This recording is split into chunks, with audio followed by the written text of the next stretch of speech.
प्रिय दर्शकों, आप सभी का स्मार्ट ज्योतिष सेवा में स्वागत है। मौनी अमावस्या, हर एक अमावस्या का बहुत बड़ा महत्व होता है, जिसमें मौनी अमावस्या का महत्व भी किसी अमावस्या से कम नहीं है और इसको मौनी अमावस्या कहा गया है।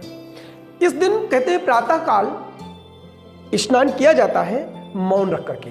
अब इस दिन को लोग मौनी अमावस्या कहते हैं, लेकिन आपको बता दें यह नियम प्रत्येक व्यक्ति का प्रतिदिन का होना चाहिए।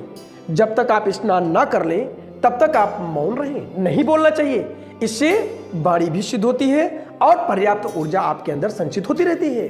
कम से कम बोलें। और इसमें कुछ ऐसे प्रयोग हैं जो आप लोग कर सकते हैं कि किसी के पास आर्थिक स्थिति खराब है, धन से परेशान है, तो ऐसे व्यक्ति को प्रातः काल जब पूजन करें, केसर डाल करके दीपक जगाएं। घी का दीपक जो जगाएं उसमें थोड़ी सी केसर डाल दें। केसर डालकर दीपक जगाएं और भगवान की, आपने इष्ट की, आपने माता सरस्वती की या माता लक्ष्मी की, किसी की भी पूजा करते हैं तो बाद में दीपक जगाने के बाद पूजन करें। केसर जो होता है जब दीपक में डाला जाता है तो कहते हैं माता लक्ष्मी की विशेष कृपा प्राप्त होती है। और फिर अमावस्या के दिन क्या कहना, तो ये धन धान्य हित होता है। अब इसी के साथ में जैसे मान लीजिए किसी की कुंडली में काल सर्प दोष है, पितृ दोष है, तो उनको एक चांदी के नाग नागिन का जोड़ा और ले लें पहले से ही, और जहां भी कहीं नदी पड़ती हो प्रातः काल जाकर के नदी पर स्नान करें और स्नान करके भगवान शंकर जी के मंदिर में या किसी भी दिव्य स्थान पर नदी के किनारे बैठ करके जो है नाग नागिन की जोड़े की पूजा करें विधिवत। अच्छा पुष्प धूप दीप नैवेद्य आदि से पूजन करें और बाद में उस नाग नागिन का जोड़ा नदी में प्रवाहित कर दें। इससे काल सर्प दोष भी शांत होगा, अन्य दोषों से भी राहत मिलेगी।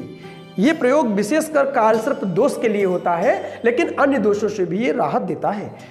तो ये प्रयोग कर सकते हैं। और लगातार किसी को किसी प्रकार की बराबर परेशानी बनी रहती हो, आए दिन कोई ना कोई समस्या बनी रहती हो, तो उनके लिए भी इस दिन बड़ा अच्छा प्रयोग है। आप जिस नदी में या कोई पास पड़ोस में तालाब हो, कोई झरना हो, वहां पर चले जाएं। प्रातः स्नान करने के बाद, पूजा करने के बाद आपको जाना है। लेकिन कैसे जाना है, घर में 108 आटे की गोलियां बनाइए। अपने हाथ बनाना है, किसी से बनवाना नहीं है। और जब भी गोली बनाइए तो अपने इष्ट के नाम का जप करते रहिए। जैसे एक गोली बनाया, हम शंकर जी का जप कर रहे हैं तो ओम नमः शिवाय, फिर दूसरी ओम नमः शिवाय, फिर तीसरी ओम नमः शिवाय, चौथी ओम नमः शिवाय, ऐसे गोली बनाते जाएंगे। 108 गोली, 108 मंत्र। और उसके बाद उनको लेकर के आप तालाब के किनारे या नदी के किनारे बैठे और एक एक गोली मौनी अमावस्या के दिन जरूर करके आप मछलियों को खिलाएं और उसी मंत्र को पुनः बोलें, डालते हुए ओम नमः शिवाय, ओम नमः शिवाय, ओम नमः शिवाय। जो भी मंत्र है, जिस मंत्र, जो भी इष्ट है, आप गुरु को मानते हो अपने गुरु का मंत्र, आप शंकर जी को मानते हो शंकर जी का मंत्र, आप जिसको भी मानते हो, जो तुम्हारा इष्ट है उसी के नाम से प्रयोग करना है।